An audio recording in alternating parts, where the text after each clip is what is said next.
Hello and good morning everyone. Welcome to our webinar this Friday on the different types of vitamin A. I'm Joanne Healy. I'm the Victorian educator for AST in Melbourne and also help assist out with other training sessions like our MAI as well. But what we'll be doing today is going through the different types of vitamin A that are out there, and this will go for about 30 minutes, and then at the end of the session we'll go through any questions that you may have, and I'll get you to type that into your boxes on the screen, which will be great. So there's a lot of confusion out there about the different types of vitamin A and what you're using in your particular products and so on, and we do use quite a variety within AST. And so what we thought we'd do is just give you a bit of a breakdown of the particular forms that are out there and what we're currently using in our particular products at the end of the session. So vitamin A comes from two sources when we're talking about natural sources. We have carotenoids, which is our plant-based sources, which you'll see in the form of what we call beta-carotene. We also have the main form, which we particularly see in skincare, is your retinoids, which naturally would come from animal sources, but of course we mimic these ingredients synthetically in the lab when these are being produced. So we either have retinol esters, which come in the form of retinol palmitate or retinol acetate. Then we have retinol, retinaldehyde, and retinoic acid. Beta-carotene is a precursor of vitamin A, and it also can be marketed as pro-vitamin A, and it's what we call part of the and belonging to the carotenoid group. Beta-carotene has been shown to work in synergy with vitamin C and E and has very profound photoprotective properties. It is a naturally occurring source that you will find in fruits and vegetables that contain orange and yellow pigment. You'll see them in such fruits and vegetables such as apricots, carrots, mangoes, oranges, pumpkin, and sea buckthorn. So you'll find that, you know, in a lot of your organic products or your natural alternative products will be using the source of beta-carotene in there from such sources as what we've explained here. When you use beta-carotene, and if you were systemically taking beta-carotene, in the body beta-carotene would convert into retinol, then to retinaldehyde, and then into the retinoic acid, and then your cells would accept that. But what they find as a topical skincare ingredient, beta-carotene has very, very powerful photoprotective and antioxidant properties. Just a bit of a breakdown on what the retinol esters are, and these generally are tolerated quite well. And retinol esters we tend to use more so as antioxidant type ingredients. They help support the other sort of more active vitamin A's that we would use in a formulation, and often give the product more of a nicer feel or lubricating emollient type effect. And what it is, it's actually, in terms of a chemical structure, is it's the condensation of an acid and an alcohol, and bringing the two together. They do penetrate the skin very slowly, so in terms of getting significant effects from an ester, in terms of what we want from vitamin A, it's quite limited because of the way that they penetrate in the skin. But we often use the retinol esters in complex sort of formulas with our vitamin A's, but also, you know, use particularly in products as potent antioxidants as well.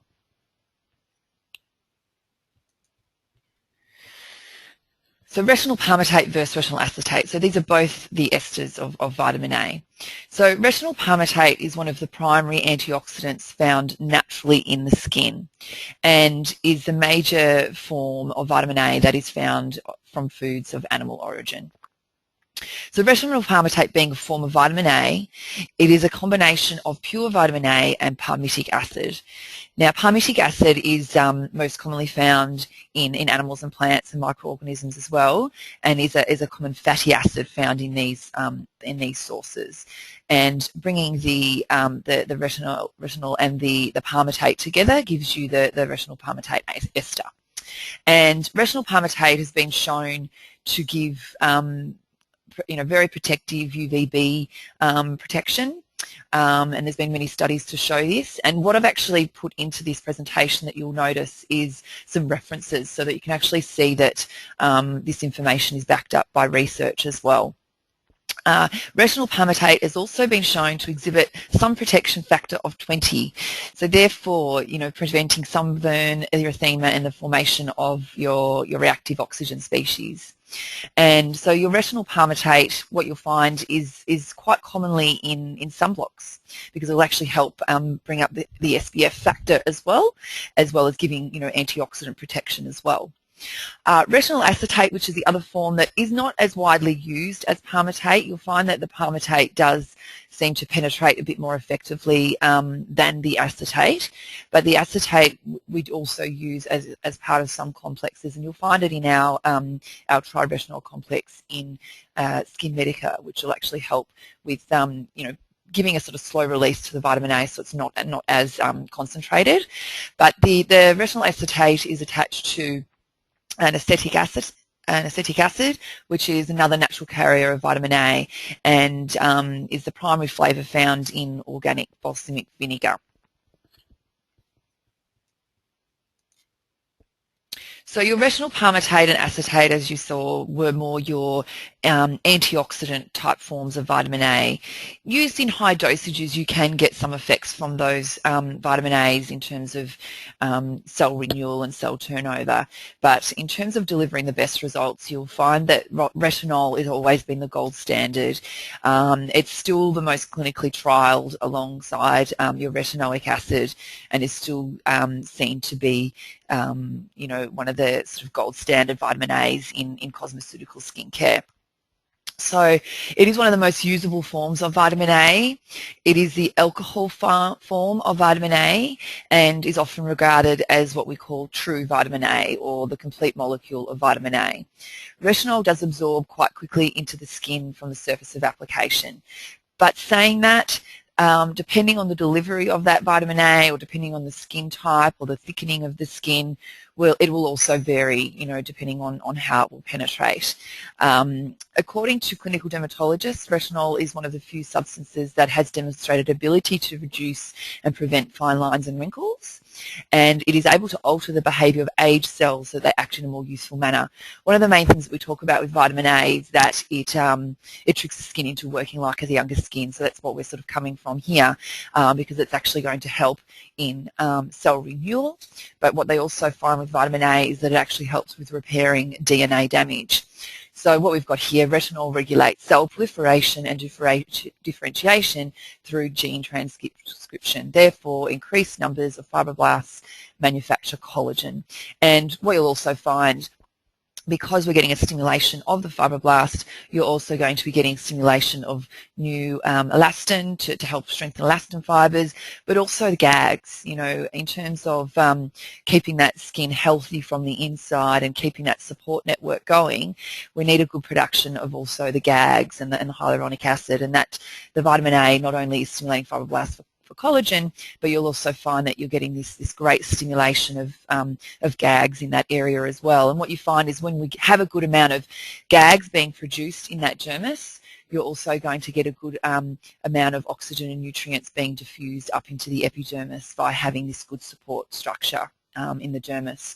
So cellular MMP expression increases with age, and what they find is that retinol treatment reduces this expression as well. So they do find that that retinol acts as an MMP inhibitor as well. So it's going to actually help with inhibiting those enzymes which are collagenase, elastase, hyaluronidase from breaking down that dermis. Because what we find happens with aging and with inflammation is that these MMPs are being produced more and more and causing more breakdown. So you'll find by being on vitamin A, it's not only helping trigger more responses of protein and the sticky sugars within the skin, but you're also going to help with minimising the breakdown as well. What they've also found, you know, with vitamin A and particularly retinol, and depending on the delivery system, is that sometimes it can be harder to deliver, and if the skin has been overloaded with it too quickly, it can cause too much exfoliation, and therefore what's happening is the retinol is staying in those upper layers of the epidermis and converting over to the retin A too superficially, and so therefore the skin just keeps exfoliating and causing more sensitivity. So that's why, you know, a build-up over a longer period of time is always going to be always going to give you a better result and less irritation. So yeah, that's why we use delivery systems such as our retinol H10 or vitamin E, your AGP complex in cosmetics, and now we have the LG Retinex as well, which I'll talk about. And we also use other vitamin A mimicking ingredients like our Lana Blue or the Vigna Contifolia, which is what we use now in PCA, and these are mimicking ingredients that act like vitamin A and will actually help stimulate vitamin A receptors, but you don't get that sort of overflow conversion into the retinoic acid, so you don't get this constant exfoliation process going if there is an overload sitting in the skin. And you find that they give you more hydration as well as more antioxidant protection as well. What you'll also find is that we often talk about converting into retin A for the receptors to take on vitamin A, but what you'll find is we actually do have receptors for retinol as well. But if the retinol is sitting too superficially in the skin and converting to the retin A and not delivering effectively, then you're still going to get that over-exfoliation response happening. Okay, so retinaldehyde. So retinaldehyde is definitely what I would probably classify as being more of a new age vitamin A that you're seeing more and more in preparations now, and we're actually using the retinaldehyde in our serum 16 and serum 24 in cosmetics and Results RX. And retinaldehyde is also known as retinol or vitamin A aldehyde. Now, retinaldehyde is further converted from retinol into, if you're using retinol, it would convert into retinaldehyde and then to retinoic acid. If you're using retinaldehyde as a molecule on its own, it will be converted into straight into the retinoic acid, which is believed to represent the form of vitamin A that is active in cellular growth and differentiation and cell renewal and cell turnover and so forth. So retinaldehyde really is just one step away from retinoic acid in its conversion. In just one step, the body can convert retinaldehyde immediately to retinoic acid and be uptaken into the cell. Or what can actually happen is it can be back converted into retinol and then into the storage form of vitamin A, into retinol palmitate. This ability to be converted into retinol and retinoic acid is thought to allow for the slow release of retinoic acid to the cells as they require it, therefore making it easier to tolerate than retinol, possibly, or retinoic acid on sensitive skin. What you will also find that retinaldehyde is not as widely researched as retinol, and you know, retinol is still the gold standard in terms of affecting change and giving the results that we want to achieve. But what we're finding, you know, now more so is that retinaldehyde is coming up to that, to being as effective as retinol, and they're finding that, you know, it does have a very good tolerance profile as well. So skin types that are more sensitive to vitamin A tend to respond quite well to retinaldehyde. Our skin cells also have receptors for retinaldehyde as well. So what you'll find is happening when you use the aldehyde is that as it's penetrating, you're going to get some that is converting into the retinoic acid, and then you're getting some that is, and then therefore you're going to get those exfoliation responses. Or, you know, it may be going back to the retinol and then to the palmitate, which is then going to give you more that antioxidant protection and more of a less aggressive response on the skin. But this is all down to delivery as well, and what you find is in terms of being a stable vitamin A as well, to get a good penetration of it, it needs to be in a good preparation that is highly stable, as well as being in a delivery system that is going to help aid in penetrating that into the skin effectively.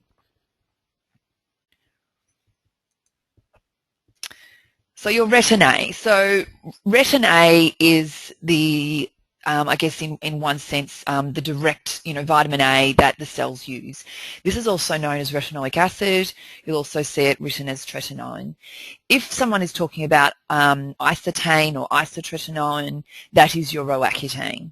What we're talking about, which is your systemic form, and what we're talking about here is the topical form of retinoic acid, and it is directly used by the cells, and it is the most irritant form, and usually is only available on prescription from a physician in the form of tretinoin. All forms of vitamin A can convert into retinoic acid by enzymes before being taken up by the vitamin A receptor.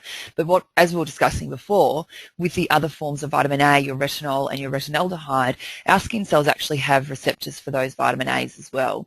But what you'll find is that if they're not getting good penetration and they're not getting down to the target of those basal cells or those spinosum cells, if they're not getting down there quick enough, you'll find that you'll still have this conversion sitting in the skin to a retin A, and that's the retin A that causes that extra exfoliation process because it is an acid.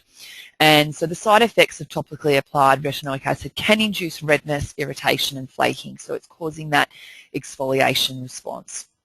So although impressive results have been achieved, not all skins can handle the strength of retinoic acid, and therefore it is hard for them to persist with treatment. Because what you actually find is that with retin A, our skin can't shut it down. So you tend to get this overstimulation and over-exfoliation. So if you're using straight retinoic acid, it can't convert back to retinaldehyde and then into retinol and so on. Whereas when you're using retinol or the aldehyde, you can get some storage of those converting back. Whereas your retin A won't do that, and what can often happen is you get this over exfoliation, so therefore the skin becomes very irritated and oversensitized because of this impairment of the barrier. There's also a lot of confusion with vitamin A causing photosensitivity. Vitamin A only causes photosensitivity when you're getting this irritation and when the skin's over-exfoliating. So if you've ever overused a vitamin A and you've got that because it hasn't penetrated effectively, you're getting this over-exfoliation happening superficially, that's when the barrier function is impaired, and that's when we have an issue with photosensitivity. When you're using vitamin A long-term, you will find that the skin starts to build and take in more of that vitamin A into the skin cells themselves and store it in there. And then we find that we have this great amount of storage of vitamin A in this, not only surrounding the cells, but inside the cells as well. And so we get this photoprotection. But with retin A, this is where the whole, issue has come from, and the precautions have come from, is because retin A, pretty much no matter what, you're going to have some sensitivity there because it's constantly exfoliating. The other thing that can happen, particularly with retin A, more so than the other vitamin A's, is that when we overuse it, even a skin that has tolerated it over time, if they're using it too much, it's overstimulating those vitamin A receptors. And like what can happen with any cell in the body, if it's overstimulated too much with a particular ingredient or drug, it can actually decrease the amount of receptors over time. So therefore, this is going to diminish the results over time as well. So really, in terms of using a straight retinoic acid for the skin long term, it's really not going to deliver the best results. You're always going to get really a better result long term for collagen production and for keeping that skin healthy without it being impaired with your other derivatives of vitamin A. So yes, your retinoic acid and retin A we do not use in any over-the-counter preparations and is only available via prescription. So which product should you use? And we have quite a few vitamin A's to choose from, which is very exciting. It can get a little bit confusing at the same time, so that's why we thought we'd just give you a quick overview of the different types that are out there and which ones are more suitable for which skin types. So in Aspect and Aspect Doctor, we actually have the retinol Brule and the Exfol A and both do contain 1% retinol, vitamin E, and Lana Blue. You'll also find that they both have a mix of AHAs as well as your lactic acid in there as well. These two forms are very gentle, and you'll find the type of complex that we use in here is called retinol H10, which is a complex of the vitamin E with the vitamin A, the retinol, and you'll find that your finer skin types that need that little bit of extra movement and stimulation will quite enjoy using this. So these are great introductory vitamin A's for a skin that can handle some mild exfoliation as well as achieving some results from the vitamin A. If the skin has started to plateau on these products, then you would eventually move them up to something else a bit stronger if required. But some skin types will generally enjoy just using these vitamin A's on their own. What you can also do alongside the vitamin A's is if someone does have a bit of a thicker skin, is not only them using these products, which do have a little bit of exfoliation to them, but they could maybe alternate with a more concentrated exfoliant to help aid in getting that vitamin A into the skin more effectively. As we said, if vitamin A is sitting too superficially and it's not penetrating, that's also going to cause more sensitivity in the skin. So we do sometimes need to make sure that we're getting that little bit of exfoliation first to deliver that vitamin A in more effectively, or you're just not going to get the result if the skin's too thickened or oily or whatnot. So PCA we now have available, which we've had on offer for the last year or so, and they also have 3 different types of vitamin A products to choose from, which are all fabulous. The retinol renewal restorative complex I would be particularly prescribing for someone that is more mature or an aging skin type that is possibly drier. This is a really nice formula to use. It's a little bit more nourishing. It does have the 1% retinol, but because it has the vitamin E in there as well as this Vigna acontifolia. The Vigna acontifolia is one of those mimicking ingredients, which is a botanical retinoid, so it will actually help with stimulating more vitamin A responses, but it's not going to be as aggressive, so you're not going to have that overflow or possible retinoic acid response from that. So it's quite a gentle formula for your more mature skin types, and they'll also feel like they're getting a bit of nourishment as well. The other 2 potent forms that we have in this range are the intensive clarity treatment and the intensive age refining treatment. These 2 particular products we actually compare to a 0.05% retin A in the results that you can achieve with these sort of products. What you'll find, because they are a 0.5% pure retinol, is that you probably are going to get that little bit more exfoliation superficially as well. So I wouldn't be giving these to someone that was more sensitive.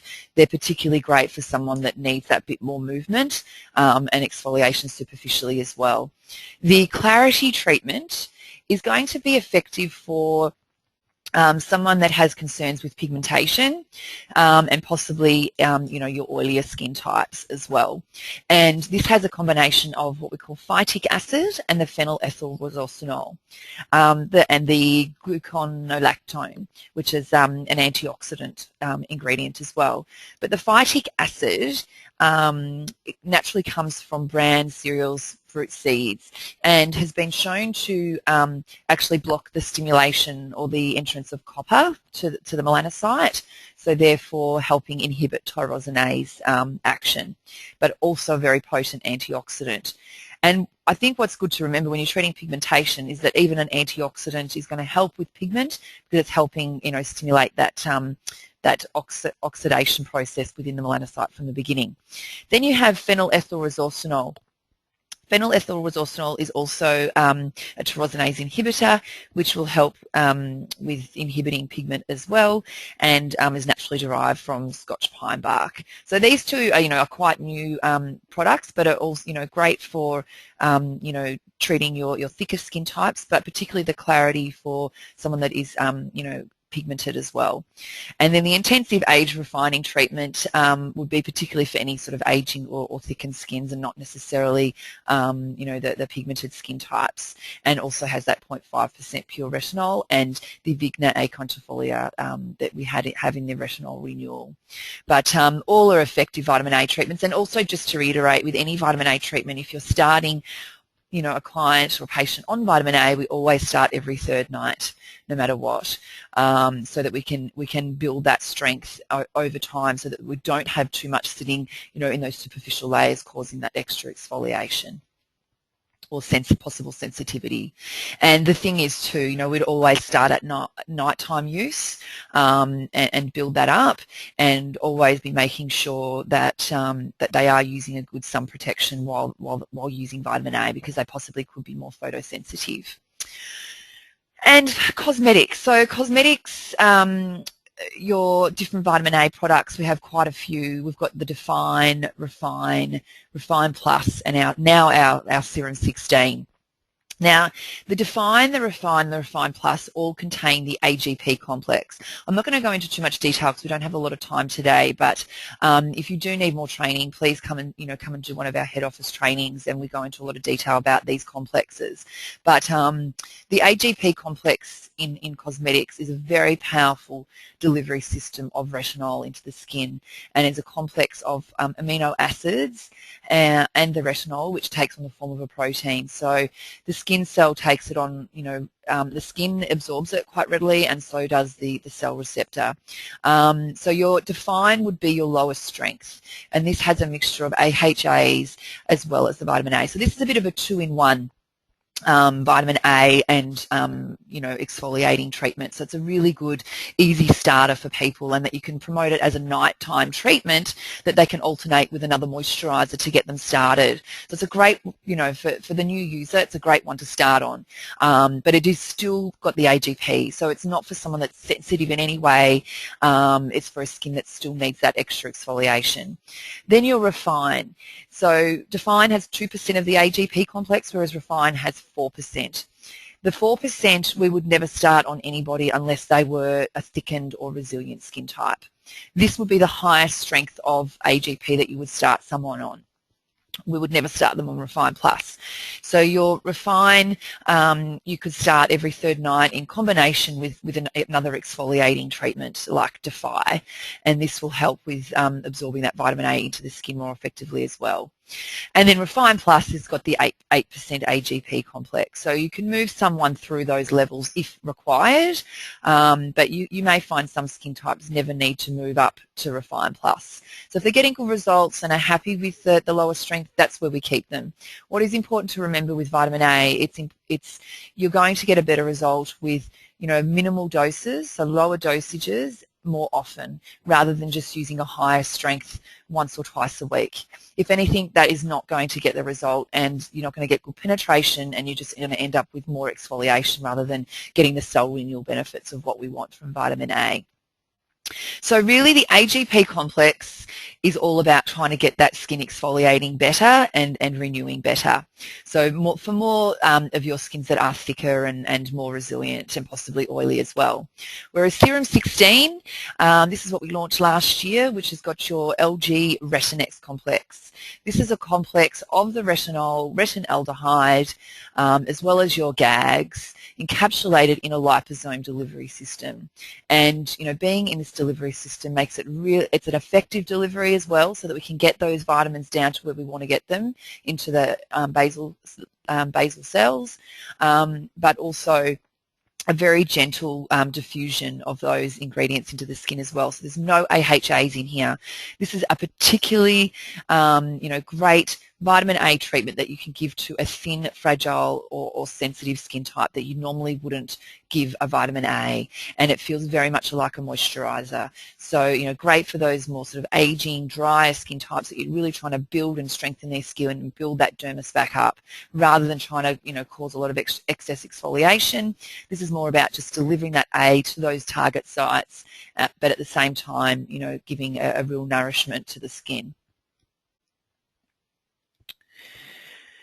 And for those of you that possibly do stock our Results RX, which would be our medical clinics only, we have a solution which is very similar to Define, which has the 2% AGP complex and the AHA. So this is also, yes, a very mild 2-in-1 smoothing cream.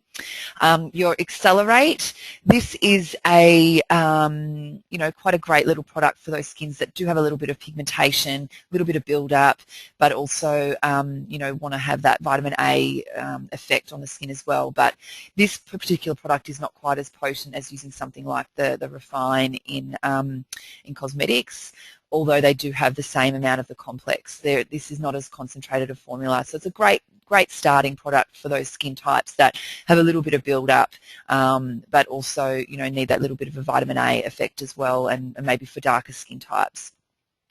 And then your Refine RX, this is your I guess, ultimate vitamin A for that person that's very thickened and very resilient, that you're not getting the results with Refine or Refine Plus and we need to move them up.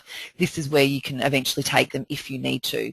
But once again, this is a product that is not for everybody, and it is particularly potent and has 12% AGP complex. So really only for the type of skin that needs that extra exfoliation or movement.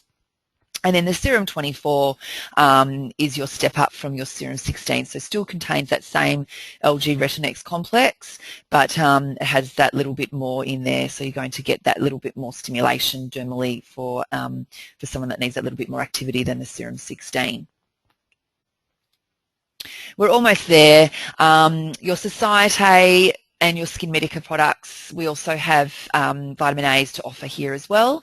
And your refinishing product is also a great sort of gentle formula for someone that's never used vitamin A before, but particularly may have that little bit more build-up or possibly a little bit of oil in their skin. We not only have the 1% retinol, but there's retinol palmitate in here as well, a little bit of salicylic, and you also have vitamin C. And you'll also find that we do have some green tea in here as well, which is also a potent pigment inhibitor. So this is a great sort of formula that sort of sits in between maybe the aspect vitamin A and the Define, for someone that needs that little bit of movement, helps with pigmentation, but not as powerful or as strong as using the AGP complex. And your Skin Medica product, which is your triretinol, this would be a great alternative to the retinol brulee or exfoliate for someone that needs that stimulation of A and to begin some cell renewal, but possibly someone that's not sensitized as well. Someone that is that little bit more sensitive, you would still go for the Serum 16 or Serum 24, but a great alternative for someone that doesn't need the AHAs. It doesn't have any AHAs or BHAs, and you've got that triretinol complex of retinol, the palmitate and the acetate, which give a bit of a slow release effect of the vitamin A as well. So great for someone that is more reactive, that needs that build up, maybe from being on Serum 16. You could build them up to something like this before moving on to a product that has AHAs in there. But once again, any of these vitamin A's, if you're starting a new user, you'd always start every third night. Okay, so that's all from me for today. I was wondering, does anybody have any questions? I think I can see some here.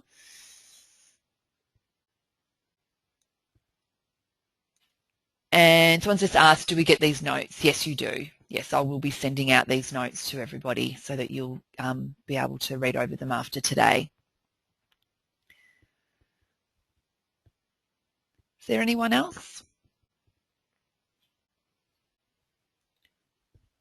Okay. So I think that looks like that's it for today. So I've recorded this session, and we've had a few hiccups with recording, but we've finally worked that out. So we're going to have our recordings available on our website for you. Sorry, I've just been asked a couple more questions. If we're already stocking retinol brulee, is there much difference between this and simply Serum 16? Yes, there is. Retinol brulee you still wouldn't give to someone that is sensitive because of the AHAs. Generally if you're giving someone retinol brulee, there's someone that still needs that bit of exfoliation, whereas the Serum 16 is going to be great for all those dry skin types, or maybe someone a bit sensitive that you wouldn't even give a vitamin A to normally. It's very nourishing. And how do we stand with esters and pregnancy? Yeah, so generally the esters in the products that we use if you're using a vitamin, an eye cream or a sunblock, generally they're fine. It's the retinol, the retinaldehyde and the retinoic acid that we have issues with, because the esters are normally in a very small percentage anyway in those sort of products, and are normally there for antioxidant protection. Okay. All right. Okay, I think that's all for today. All right, thank you everybody, and yeah, we'll make sure that we have these notes up for you within the next week or so that you can access them on the website as well if you need to, but I will be sending them out to you directly, for those that have attended. Okay, thank you.